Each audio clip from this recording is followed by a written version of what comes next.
environment. Oceans at Duke is an interdisciplinary network of faculty and students from across all departments of the university who are committed to ocean sustainability. Our community of scholars is working together to apply cutting-edge insights from ocean science, governance, and business to tackle the ocean's most urgent challenges and opportunities. We thank you for joining this monthly series where we'll explore a range of compelling topics, including the future of marine conservation areas, the role of oceans in human health, the drivers and risks of deep sea mining, solutions for ocean marine waste, and the evolution of the blue economy. We'll highlight the latest work of Duke University researchers while also engaging leading experts and stakeholders connected to these challenges. Our purpose is to inform, inspire, and enable you to help ocean ecosystems and communities to flourish in the long term. Let me provide a few guidelines for our session today. The session will last 60 minutes, including our speakers' presentations and a Q&A session for the last 10 minutes. Your cameras and microphones are not functional for this session, but we encourage you to share your questions and comments in the Q&A section, which will be monitored by our team and which we'll refer to in the question session at the end. We'll also encourage you to go to the Oceans at Duke website, which is linked to your registration, where you can see additional articles and resources related to our topics, details on faculty research, and descriptions of future webinar series. Today's session will also be recorded and posted to the website later this week. It's now my pleasure to introduce our speakers for today. Dr. Pat Halpin is Professor of Marine Spatial Ecology at Nicholas School of the Environment here at Duke University and leads the Marine Geospatial Ecology Lab with facilities located here in Durham on the main campus, as well as at the Marine Lab in Beaufort, North Carolina. He received his PhD from University of Virginia, and his research focuses on marine geospatial analysis, ecological applications of geographic information systems and remote sensing, and marine conservation and ecosystem-based management. Along with Pat, we're happy to welcome Guillermo Ortuño Crespo, who is a marine spatial ecologist with research focusing on the spatial and temporal overlap of high seas fisheries with biodiversity beyond national jurisdictions. He received his PhD in marine science and conservation at Duke and is currently pursuing postdoctoral research at the Stockholm Resiliency Center. Gabrielle Carmine is a PhD student at Duke's Marine Geospatial Ecology Lab.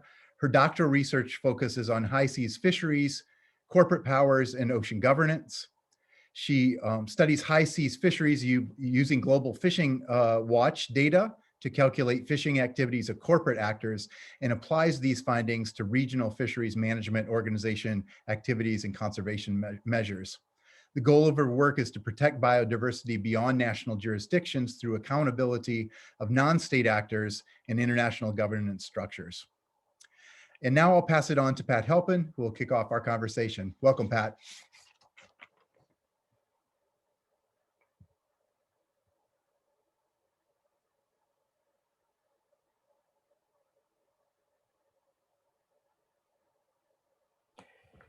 Welcome. Thank you so much, Dan.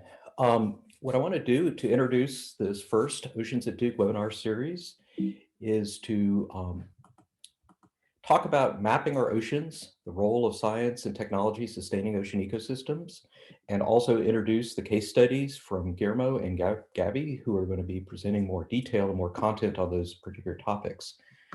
So first off, just a quick introduction about my lab. My lab is the Marine Geospatial Ecology Lab, where we use geospatial tools and technologies, remote sensing, data analytics, statistical modeling to inform policy, management, and governance questions.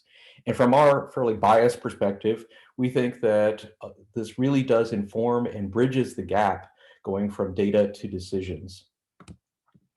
So at Oceans at Duke, we see this as an umbrella covering many, many emerging topics that Dan already mentioned: the blue economy, coastal resilience, ocean governance. The list is long and broad. We feel that ocean technologies, geospatial technologies, data analytics, all of these topics, emerging topics, draw these things together and are going to be really useful into the future. And so that's one reason we thought this might be a good introductory talk as the first talk in this series, because it's the most broad sweeping. So here's my personal motivations. First, I really truly believe that our collective future will depend in large part on implementing a paradigm shift to a sustainably managing planet ocean. And back in 1957, the futurist Arthur Clarke made a quote, "How inappropriate to call this planet Earth when it's clearly ocean." And really this emerged, so it's been over 60 years since that quote and over 50 years or close to 50 years since the Apollo missions first took the photos of the blue marble, really trying to bring home the issue that Earth is actually 71% water on the surface area, and 90% of the biosphere is contained in the oceans. So as an ecologist, this is a huge issue, and it's something we really haven't come to terms with. We've talked about it, but right now we're actually at the point where this is becoming real. So the second motivation is that human use and reliance on oceans will increase dramatically in the next 30 to 100 years, really probably in the next 10 to 20 years. We're going to see, I think, some exponential change in ocean use. And the third big motivation right now we can't get away from is that global change is not going to be restricted just to the terrestrial world. Oceans are also changing rapidly and equally threatened and equally dynamic. And so all those things are coming together.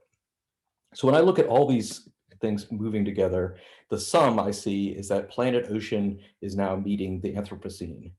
And so now we're at a new juncture in time that we really need to look at the entire planet, not just looking at the terrestrial part of our sphere. So oceans are both the remaining resource frontier and our most significant management challenge into the future. A lot of things are going to be changing, and this is just a couple little highlights. In 2030, we expect that 2 out of 3 fish are probably going to be farmed at sea. By 2050, seaborne trade might quadruple. We're going to have deep sea mining moving off the continental shelves well into the deep sea, probably before then. By 2050, oil and gas is going to be moving into deeper and deeper exploration areas. This list could go on and on. So we're going to have increasing ocean use in a lot of established ocean sectors like shipping, fisheries, deep sea mining, renewable energy. And just to walk through a couple of highlights of these, for shipping, we're going to have growth in seaports and growth in the intensity and magnitude of shipping traffic, but also potentially new routes and shipping lanes, such as an eastern or northern routes going through an ice-free Arctic. So some of these things are going to be profound changes. For fishing, we're going to see increased continued capture fisheries across all the oceans and also into the high seas. We're going to see an expansion of coastal aquaculture, but also potentially a further expansion of heavy industrial aquaculture farther offshore. And so these are profound changes, major changes that are going to be happening in the next 10 to 30 years. As well as deep sea mining. Deep sea mining is going to be driven by increased demand for metals and minerals, for batteries, for all sorts of electric vehicles, for all sorts of new products. And so there's a huge demand standing up right now for increased focus on deep sea mining. These areas span much of the oceans, and the scale and extent of some of these areas are huge. And so just to give you one example, the Clarion-Clipperton Zone is a large area of manganese nodules in the Pacific. And if you were to map that area out, the exploration claims that already exist in that area, it spans an area that's equivalent to 80% of the size of the lower 48 states of the US. So just to give you a kind of size and scale issue of some of these topics, they're huge. Our lab works directly with the International Seabed Authority on trying to work through regional environmental management planning that's actively going on the Mid-Atlantic Ridge, in the Northwest Pacific, and also moving into the Indian Ocean in 2021. So these are active issues actually going on now that are going to be impacting our lives into the future. Ocean energy as well is going to be moving offshore. So we're going to have growth in offshore oil and gas, offshore wind, offshore wave energy. And this is going to become, I think, a much bigger fixture in our economies and our lives. So we have these established and emerging uses, and these are really going to be additive. So we have a lot of established uses that are not going away, or have a lot of emerging uses. One thing I like to ponder is, what are all the imagined uses we haven't even thought of yet? And I can see in that timeline we're talking about out to the year 2050 and beyond, there's going to be a long list there that we haven't even begun to pin. So why do I think ocean mapping and geospatial technologies and analysis is so important? Well, the old adage that you can't manage what you don't measure, I see in this world, is you can't manage what you don't map. We need to be able to put this kind of information, this data, into a context that we can map to use for scientific analysis, for management applications, for governance. So geospatial analysis to us provides an objective analysis framework and a communications media to synthesize multiple data sources into information to inform governance, policy, and management. A few years back, a group of us at Duke put together a paper on making sure the blue economy stays green. And one of the biggest issues we were thinking about is, how can we decouple changes in growth and use of the oceans with environmental degradation? How can we flatten that curve? And one of the big points we thought about is really trying to reimagine how we can effectively measure, monitor, and sustainably manage this ocean surface. And so that measuring and monitoring and mapping technologies part is a piece that we think is really going to be important and going to increase in importance into the future. I'd recently worked on a paper with colleagues from around the world on integrated ocean management as a contribution of what we called a blue paper to the high-level panel. And the idea here was trying to synthesize together a new way of thinking about ocean management that's going to be much more integrated. And so the idea here is, how do we deal with all these different sectors together, and how do we put together a platform that actually allows us to manage these many, many complex overlaps? So this integrated ocean management is really built on established components of ecosystem-based management, marine spatial planning, integrated coastal zone management, adaptive ocean management, and area-based management tools.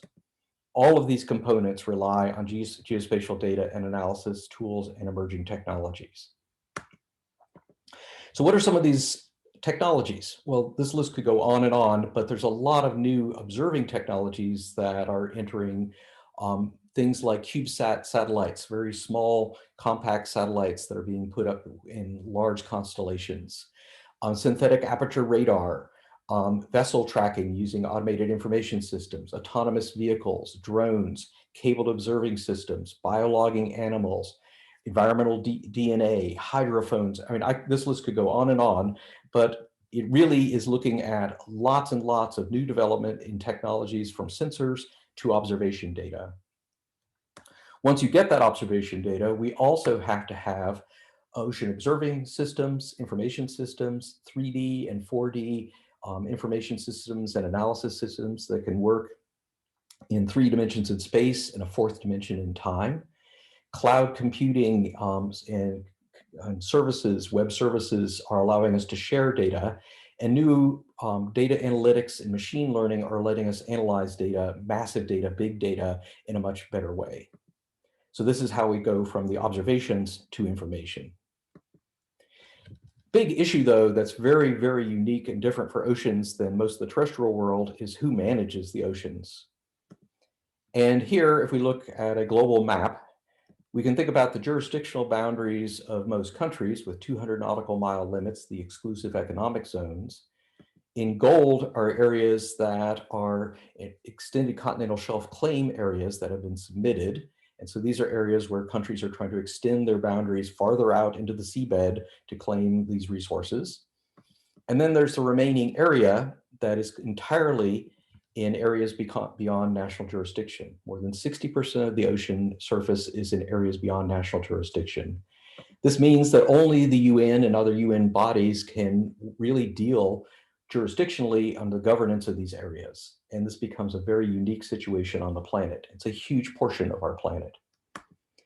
So these areas fall under the law of the sea, and the law of the sea allows us freedom to fish, to navigate, to lay cables, to do work, but it also requires a duty to conserve living marine resources and protect and preserve the marine environment.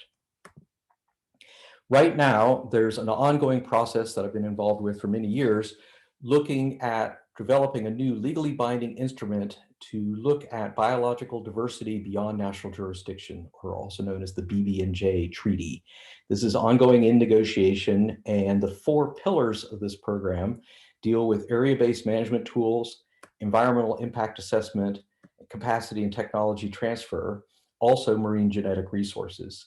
The 3 of the 4 pillars I've highlighted are really going to rely also a lot on new emerging technologies, new spatial analysis methods and techniques. Our lab has worked with a number of colleagues for the last decade to develop policy briefs to try to inform this global ocean governance process. And we've been putting together policy briefs on topics of area-based management, climate change, open data access, technology transfer, satellite tracking, impacts on fisheries, and taxonomic diversity in national jurisdiction. Guillermo is going to be giving a case study here in a minute on dealing with some of these topics, looking at biodiversity and taxonomic diversity beyond national jurisdiction. Guillermo is also an early career scientist for the emerging UN Decade of Ocean Science for Sustainable Development. Guillermo's case study will also look specifically at high seas fish biodiversity and how that might be slipping through the governance net. Our second case study is going to be a bit different. Gabby Carmine is going to be speaking about fishing vessel tracking using AIS data, automated information systems, to look at tracking not just where they're fishing, but who are the corporate actors, linking the actors to the areas specifically in the ocean.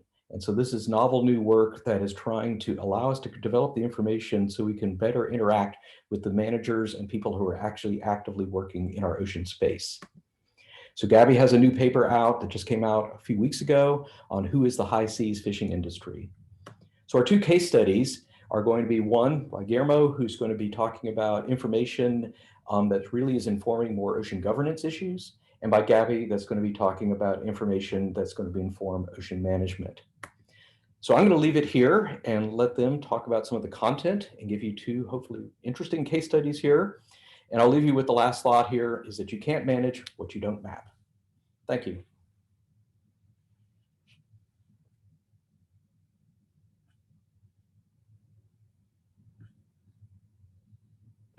Well, thank you very much, Pat, and thanks so much to Oceans at Duke for your very kind invitation. It's really nice to be back here with the Duke community that I missed so much since I left. So I'm going to pick up just where Pat left us off, which is 201 miles offshore the coastal areas of coastal island nations and the high seas, which from my perspective represent the final frontier, not only of ocean mapping, but perhaps planetary mapping. The high seas is the most distant, remote, and perhaps understudied part of our planet, but it connects us all, coastal communities, cultures, and economies. So it's really important that we pay attention to this part of the planet. And I wanted to start with where I think the current situation in the high seas are in terms of how we're managing it. And I don't think that we currently have the necessary knowledge or governance infrastructure to implement ecosystem-based management in the global high seas.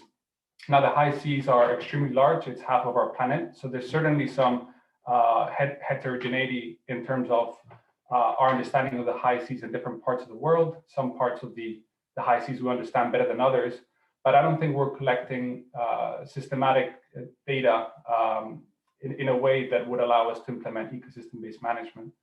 So over the next few minutes, I'm going to just identify some of what I think are some of the main mapping gaps in the open ocean, as well as identify some of the governance, management, and monitoring gaps that I think are making these knowledge gaps more prevalent. So there are so many things, like Pat has said, that have to be mapped in the open ocean. And for the purpose of this presentation, I thought it'd be useful to try to group those into 3 discrete categories. So there's the abiotic environment, the biotic environment, and then the human dimension. And some of the topics that you could imagine under these categories, in the case of the abiotic environment, are things like ocean currents, so ocean physics and oceanography, the seabed, ocean chemistry, seamounts, and how climate change is going to affect all these physical and chemical conditions in the ocean. From the point of view of the biotic environment, we're talking about things like species richness and biodiversity, primary productivity, migration routes, biodiversity hotspots, or trophic relationships between species. So how are species associated in the open ocean, and what happens if we reduce or increase the abundance of one species? How does that affect the rest of the biological community? And finally, and more important now than ever, the human dimension. So Pat has mentioned some of these big ocean sectors that are making their way into the open ocean, such as oceanic fisheries and deep sea mining, as well as maritime traffic. But we also have to understand the human dimension from the point of view of coastal communities that may be connected to the high seas via migratory species. Those communities have to be engaged in international decision-making processes. Finally, I have governance frameworks, as we also have to map those and map the legal landscape of the high seas and understand where the legal gaps may be. So obviously these three themes are not independent, they're interrelated. And just to give you a quick example, we have to understand the ocean current systems in order to contextualize certain migration routes of species. And it's only by understanding these migration routes that we are able to understand how some coastal communities are connected to and dependent on the high seas. So for my presentation, I'm going to be focused on a few case studies, primarily on the biotic environment and the human dimension of the high seas. And I'm going to run you through 5 different examples to try to help all of you think beyond the traditional 2-dimensional geographic maps that we're used to for terrestrial systems. As Pat said, in the high seas, we have to think in 4 spatial temporal dimensions. And sometimes we have to map things that are not even in geographic space. So the 5 different examples that I'm going to run you through have to do with the composition and distribution of biodiversity in the high seas as we understand it right now, mapping the governance mandates of bodies that we have established. So this is a legal question. Mapping our understanding of the abundance estimates of different species in the high seas, mapping trophic food webs in the open ocean, as well as transboundary connectivity of species between areas beyond national jurisdiction and the coastal ocean. So these figures that you see on your screen are from a policy brief that a few of us presented at the UN about 2 years ago, trying to introduce delegates who are engaging in the Bbnj negotiations to our current state of knowledge of biodiversity in the high seas. And the data came from the Ocean Biogeographic Information System, which is housed under IUC UNESCO, and is perhaps the most comprehensive repository of ocean biodiversity that we have available to us. And the map to the right of the screens is a spatial representation of where we have this knowledge. And at a first glance, it seems that we have fairly homogeneous global coverage. But if you look at the legend on the bottom of the map, you'll notice that any pixel that is in light or dark blue is a 100 by 100 kilometer cell for which we only have between 1 to 10 records in an entire historic series. And if the pixel is white, that is again a 100 by 100 cell in the ocean for which we have no information, again, in what is supposed to be the most comprehensive repository under the UN. So knowing this, we can now see this map through a different lens and see some pretty huge knowledge gaps in the South Atlantic, South Pacific, Central Indian Ocean, and the North Pacific. And if we zoom in taxonomically to fish in this case, which is supposed to be the taxonomic group for which we have the most knowledge, it's quite shocking to see that these 4,018 species that we have identified in the high seas are primarily centered in the Central and North Atlantic, which really makes me wonder if we truly know what's out there in the open ocean, especially as we're trying to negotiate a new treaty to protect this biodiversity. So as these negotiations proceed, I think it's really important for us to also map the governance mandates and competences of the instruments in the high seas. And it is particularly important for these negotiations as parties to the negotiations agreed that the new Bbnj instrument, and I quote, should not undermine what are existing relevant legal instruments and frameworks, as well as relevant global, regional, and sectoral bodies. So what does this mean? That this third implementing agreement of the law of the sea is going to join a whole ecosystem of UN instruments and bodies, and it's not allowed to step on their toes. It has to work together with them.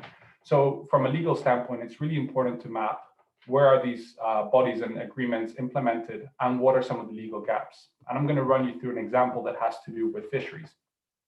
So over the last few decades, we've attempted to establish so-called regional fisheries management organizations, which have the responsibility of managing fisheries in the high seas, as well as the impacts of fisheries on non-target species or non-target biodiversity. And so in theory, this new Bbnj instrument is not allowed to undermine these sectoral bodies. But my question to you is, what should this treaty, how should it behave in these areas where we have no RFMO? Or from a taxonomic standpoint, it is fair that RFMOs are not monitoring all species that are impacted by fisheries. Is this new legal instrument allowed to monitor biodiversity within the RFMO that the RFMO does not have the time or resources to monitor? So these are really complex legal questions that require us mapping the legal landscape of the high seas. This next slide shows some of the outputs from a publication that we put out late last year, mapping the status of high seas fish biodiversity.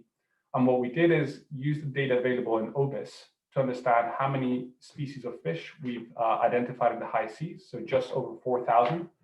And we wanted to understand how good of a job RFMOs are doing in monitoring the trajectories of these species. So we cross-referenced this list of 4,000 species with the RAM Legacy Stock Assessment Database, which is the most comprehensive stock assessment and relative abundance index database of fish in the world, to get an estimate of what proportion of the fish biodiversity in the high seas we're actually tracking. And unfortunately, the number was quite low. It is less than 5%. So as these negotiations unfold, I think it's important to avoid governance redundancies in the high seas and the instruments that we're putting in place. But it's also important to map the legal gaps and the competence gaps of some of these bodies and understand that sometimes if they work together, we'll be able to cover more ground. So we have some major gaps in our understanding of the abundance of some species. We also have gaps in terms of our understanding of high seas trophic food webs. And some of the best tools available to us to map trophic food webs in the open ocean are so-called mass balance models or ecosystem models. And the example you see on your screen are ecopath with ecosystem models, which are perhaps the most common type of ecosystem model in the community. And even though there is about 430 ecosystem models from ecopath and ecosystem, if you look at the map to the right of your screens, you'll notice that the majority of these models were built for the coastal ocean. We have no understanding of the trophic dynamics of the food webs in large chunks of the high seas. So when a fishery depletes a stock below MSY, below a sustainable level, we truly don't understand how that impact may propagate throughout the food web, which is the basic principle for ecosystem-based management. So we have to use new tools and technologies to make sure that we sample more biodiversity in the high seas, understand what they're eating, how they relate to other species, and so on. My last example for today has to do with mapping the transboundary horizontal connectivity of species between the high seas and the coastal ocean. And this is something that we've been doing for the last 20 or so years to understand the ecology and behavior of some of these wide-ranging species. But in this study that we published last year, our intention was slightly different. We wanted to demonstrate that different taxonomic groups of importance for indigenous communities in the coastal ocean make extensive migrations from our shorelines to the open ocean and spend vast amounts of time in the high seas. This means that whatever happens to the species has direct implications for these communities. And as these negotiations unfold and we enter a phase of treaty implementation, it is important for the international community to give a seat at the table to many of these coastal peoples. So just to wrap up, I want to end up on a bright note. I guess we've put behind 2020 and entered 2021, which is a very exciting year for the ocean. This is the year where we might finalize the negotiations for the Bbnj Treaty, and it is the first year of the UN Decade of Ocean Science for Sustainable Development. So it's a great moment to think about and reflect on what we have to map in the open ocean. And this is the top of my wish list, but it's definitely longer, but I just wanted to share these 6 points with you. First, I think we have to continue mapping the taxonomic and ecosystem mandates of all high seas governance bodies. We have to increase our use of telemetry technologies to better understand not only the horizontal, but the vertical connectivity of biodiversity in the high seas. We have to continue mapping the ocean seafloor via initiatives such as Seabed 2030, which will commence with a decade of ocean science. Very dear to my research, we have to continue monitoring human fisheries in the open ocean, either via human or electronic observers. Every fishing trip in the open ocean should be treated as a scientific transect to collect information every time the ship comes back. We have to collect also more fisheries independent data on biodiversity in the high seas and use that information to improve our predictive capacity on biodiversity in the present, but also under climate change. And finally, I think we have to improve our understanding of how species relate to one another in the high seas and keep developing our trophic dynamic models. Because if we don't do that, we might be able to track the trajectories of individual species, but not understand how the whole system is changing. So with that, I'd like to thank you all for joining us today, and thanks to Oceans at Duke for the invitation. And I would like to pass on the baton to my colleague, Gabrielle Carmine.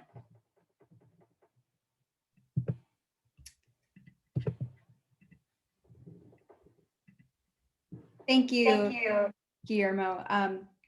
I would like to start by going into how we map corporate actors in high seas fisheries. My name is Gabrielle Carmine, as was mentioned, and I'm a PhD student in marine science and conservation at Duke University in the Marine Geospatial Ecology Lab. So I we'll be discussing mapping corporate actors in high seas fisheries. The high seas cover 60% of our oceans and lack adequate protection for biodiversity. It's important to know who is fishing in 60% of our oceans and how they're fishing. This project that we recently published using Global Fishing Watch data connects fishing effort to corporate actors in high seas fisheries. For this project, we partnered with Global Fishing Watch and used their data to map corporate actors. I want to first discuss how Global Fishing Watch works with fishing vessel data. Global Fishing Watch began to use automatic identification systems data, otherwise known as AIS data, as was mentioned, and it creates an open source near real-time data set of fishing activity all over our oceans.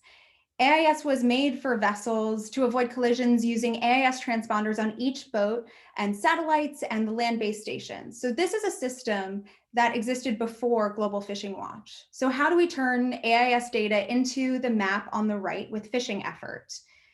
And that's through machine learning algorithms used to identify a vessel, when a vessel was fishing and with what gear type. So we know that purse seines travel in a tight circle when they fish, enclosing a school in their nets. Longliners traverse an area back and forth as they alternately set hooks and return and pull them in. And trawlers move at a constant speed, dragging the gear behind them. So because Global Fishing Watch and others were able to look at fishing activity in this detail, we can begin to look into what this means for fisheries and for governance and the institutions that profit off of fish. We can ask who wins in high seas fisheries with this detailed vessel data, and we can map it. So just for a little, some more background on fisheries, they're often understood and analyzed and governed based on the nation state. So the United Nations Food and Agricultural Association, FAO, has compiled and they've presented fisheries based on landings by member states. And then this nationalization of fisheries continues with the 200 nautical mile exclusive economic zones for coastal states through the 1982 UN Convention on the Law of the Sea. And previous research, which is critical to our understanding of high seas fisheries, has focused on which nations fish the high seas the most. However, nations don't fish, corporations do. which brings us to our paper. Who is the high seas fishing industry? And over many years, we connected each high seas fishing vessel to a beneficial owner and a corporate actor. This was the first attempt to attribute high seas fishing effort to corporate actors in the literature. So using this Global Fishing Watch AIS data, we started with 3,600 high seas fishing vessels in 2018. And a vessel was determined to be a high seas vessel if they spent more than 5% of their annual fishing effort in the high seas. And then we were able to connect about 3,000 of those to owners. And that was done using automatic and manual techniques. So the automatic techniques were used for about 1,200, but 1,800 or so were connected to a potential owner through manually.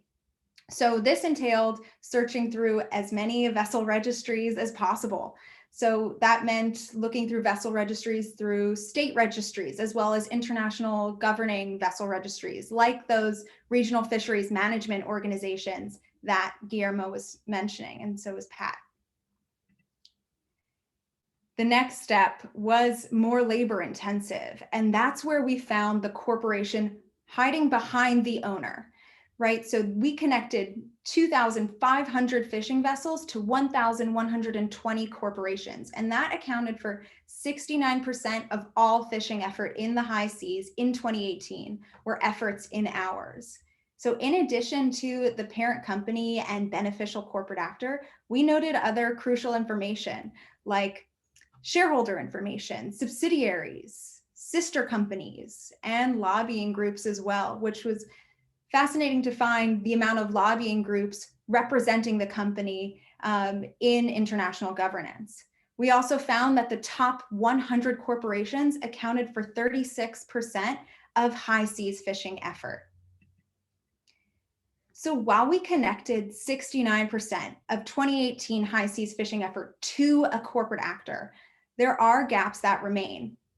So the remaining 31% was due to many shell corporations that didn't have any paperwork or information that could be found. So those shell companies or names were listed as owners. And then when we tried to find more information on them, they were ghosts and nowhere to be found. And those vessels did stay in that unidentified corporation 31% map that you can see on the right here in red. But we did find a significant proportion spatially, as well as through fishing effort, of the corporate actors in the high seas in 2018.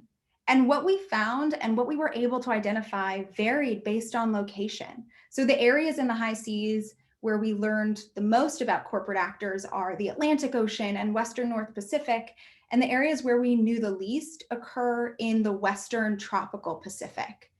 And there, in one in particular, there is one high seas pocket or donut hole encompassed by the EEZs of Micronesia, Papua New Guinea, Palau, and Indonesia, which I think you can see right here. And that is where we were unable to determine most of the corporate actors, but you can still see we were able to identify a significant proportion. Corporate actors identified also varied by gear type. We knew the most about trawlers, with 96% of the high seas trawling fleet identified with a corporate actor, but only 65% of the longline fleet was connected to a corporate actor. These were the top 10 companies by fishing hours in 2018. So the location of their headquarter country is in parentheses. Saho Group, which is headquartered in Korea, fished the most in 2018.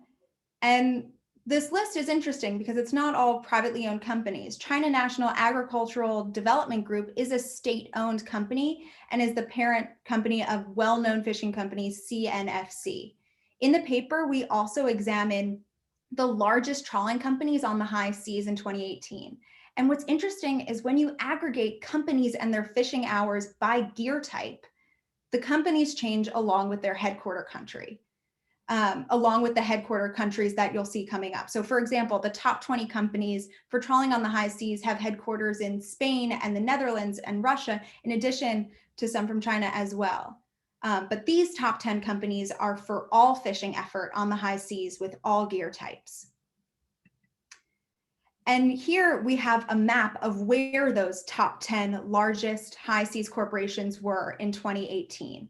So this map, while it's not included in the paper, but it does show exactly where those companies were fishing according to Global Fishing Watch data.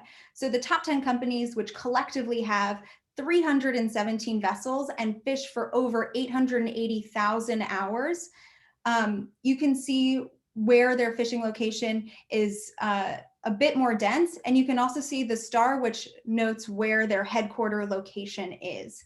So this map shows, while the stars represent the headquarters, this map also shows that the data from the study can be used to show where corporate actors were fishing, right? We can connect exactly not only how long they were fishing, but we can say where they are as well.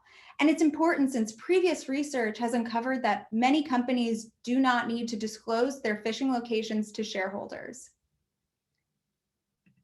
So this is really important for a lot of reasons, but this can change how we view accountability for the use and protection of marine biodiversity.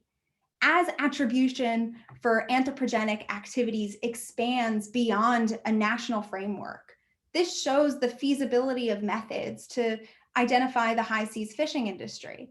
So viewing attribution for high seas fishing through the lens of corporate actors rather than through flag states provides new ways to engage with decision makers of high seas fisheries. For example, publicly traded companies like Saho Group or Dongwon, which are both in our top 10 that we just saw, they could be influenced through shareholder activism and market forces. But there's also a possibility for using tools like brand reputation, which is discussed in Jennifer Jacquet's book, which goes into the use of shame as a tool in the Anthropocene. There is a challenge though, right, with companies like CNFC that are state-owned. For companies that are state-owned, a policy approach is going to need more direct involvement of the government. This work is also crucial for governance. So regional fisheries management organizations, or RFMOs, are international governing bodies that govern the high seas that were mentioned by Guillermo. So regional RFMOs, you can see here, there are 17 of them that create sort of a patchwork governance system within the high seas. So they have vessel registries, and we use those vessel registries for our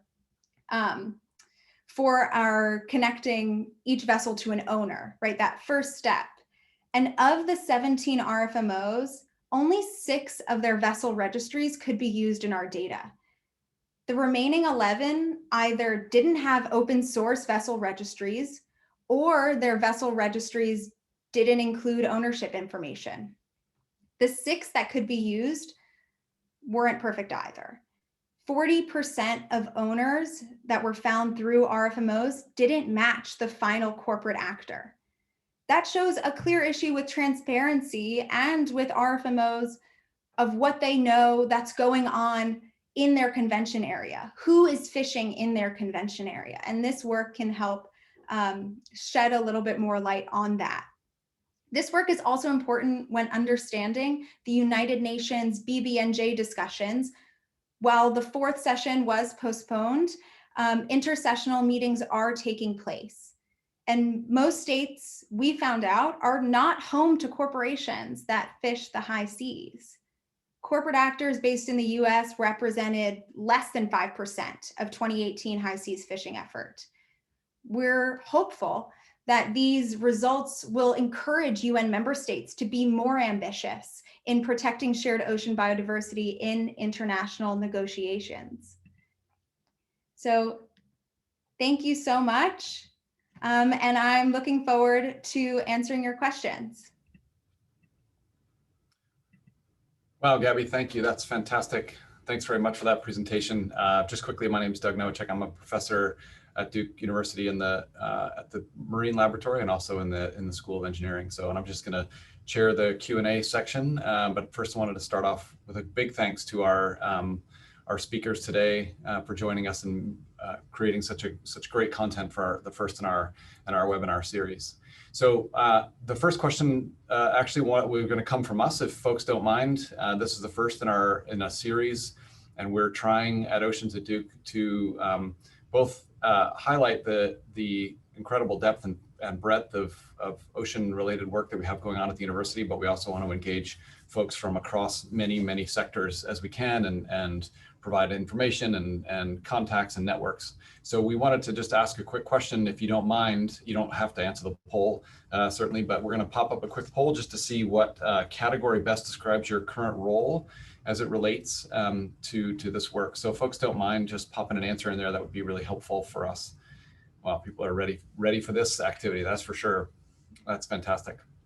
One of the other things that we want to do at Oceans at Duke is to create for students, both our own students as well as students from around the world, to engage in these issues.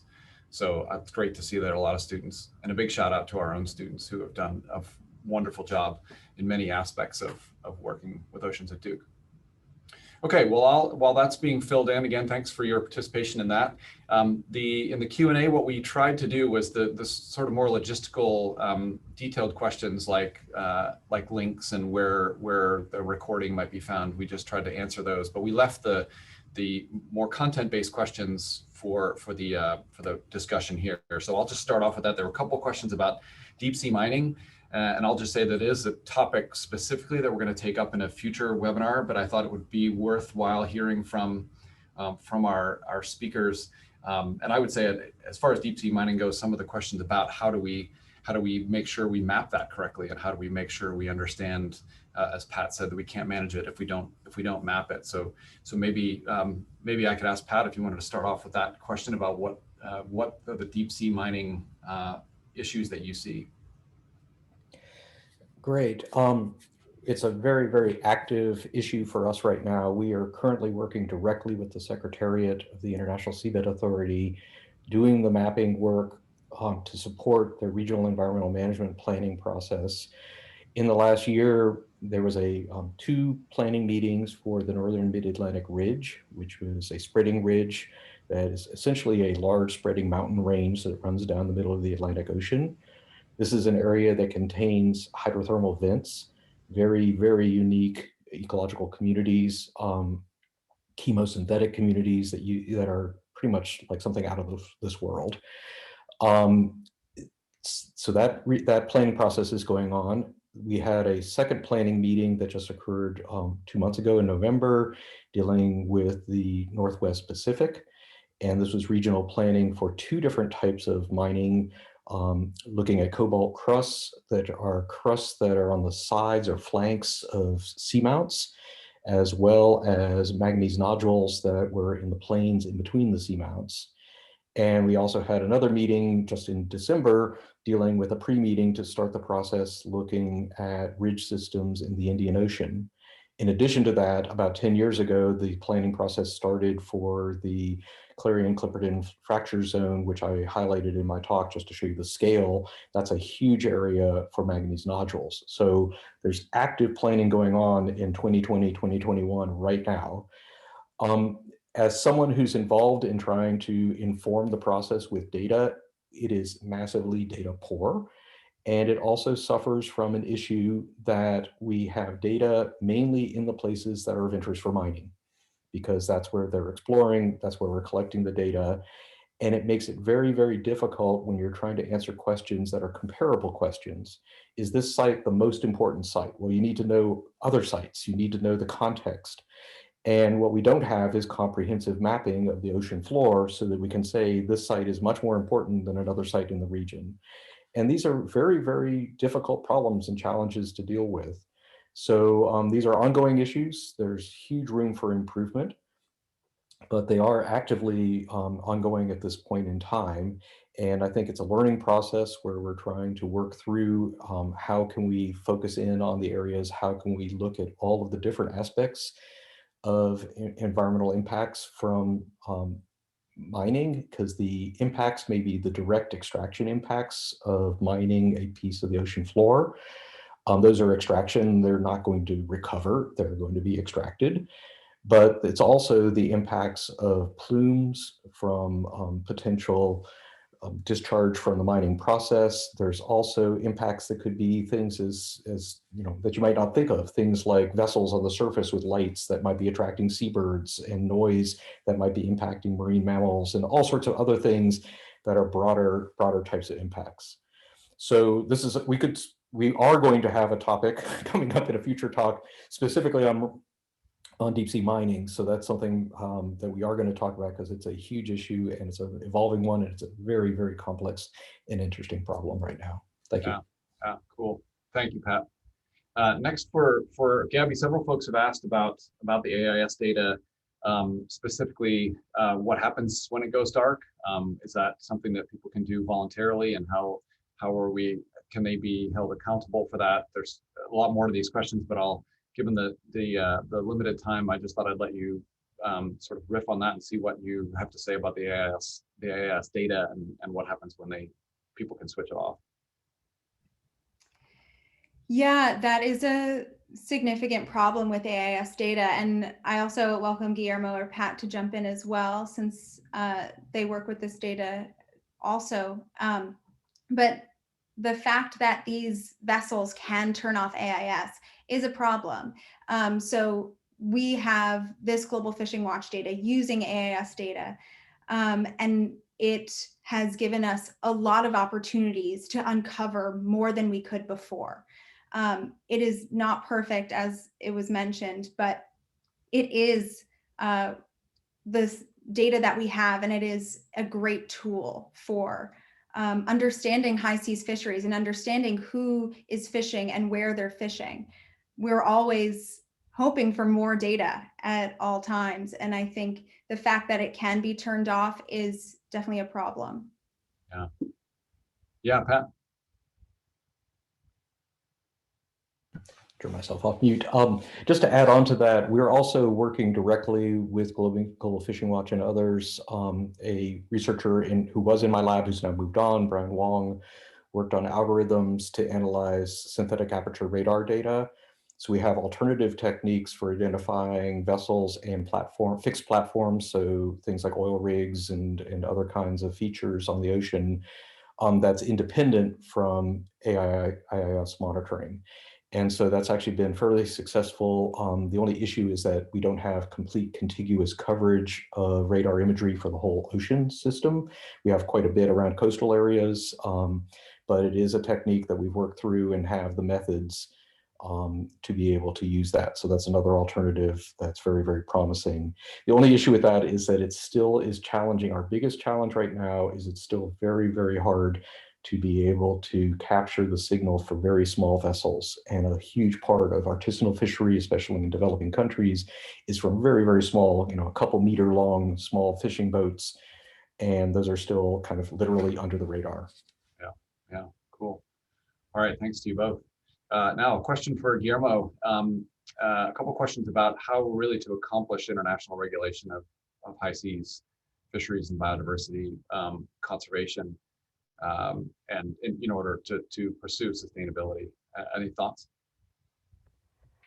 Well, I think that's a very good question, and perhaps the biggest roadblock ahead in these negotiations. How is the third and the second and third implementing agreements of the Law of the Sea going to get along? I consider commercial fisheries as the largest stressor on ocean biodiversity, and also in the high seas. And I think a good first step would be for RFMOs to attend Bbnj meetings. I've only seen 3 to 4 out of the 14 to 17 RFMOs, however you want to count them, attend. So being present in the room would be a good point to start. I think that if RFMOs are a little bit more explicit about their taxonomic mandates, so what species are they going to run stock assessments for, what species are they going to monitor for changes in abundance and have that listed, it would make it very easy for the BBNJ agreement to respect those species, to not undermine RFMOs in that space, but to pay attention to the other 22 to 23,000 species that we recorded in the high seas. RFMOs should continue managing target stocks, but there's thousands of non-target stocks that I've heard some delegations say, if it's a fish, it's already being managed. And we know that's not the case. So showing up, I think RFMOs could really greatly benefit from this new treaty. I think a lot of RFMOs have great people working in them, but they're spread really thin. So finding ways to work together would be great, but I think that starts with RFMOs showing up in these negotiations. Right. Awesome. There was sort of a quick follow-on question about cultural dimensions being integrated and considered in those ongoing negotiations. So, that's another good question, and I think some delegations are more proactive than others at bringing their coastal peoples as part of the delegations of bringing their perspectives into the room. I think it's an issue of a larger underlying problem in terms of how we manage the high seas, which is that we have protected certain freedoms in the high seas, freedom of shipping, freedom of fishing, and allow everyone to fish anywhere, essentially. Even if some coastal and island nations are disproportionately impacted by the impacts of, let's say, bycatch in one part of the ocean, that coastal nation that is highly connected, or that island nation that is highly connected to migratory species, doesn't have a say, cannot regulate what happens in the high seas. So I think bringing these voices to the conversation is great. But at some point, I think we have to really have a serious conversation about transboundary connectivity. There's a legal concept called adjacency, which gives coastal nations a bit more voice in terms of what happens beyond the 200 nautical mile boundary. But it's a very complex legal issue that I fear it's not going to move anywhere in the years to come. But we should keep generating the knowledge and the science to demonstrate this connectivity and have people talk about it. Yeah, that's great, Guillermo. Thanks. And on that last point about generating information, there are several folks who have, well, first of all, big,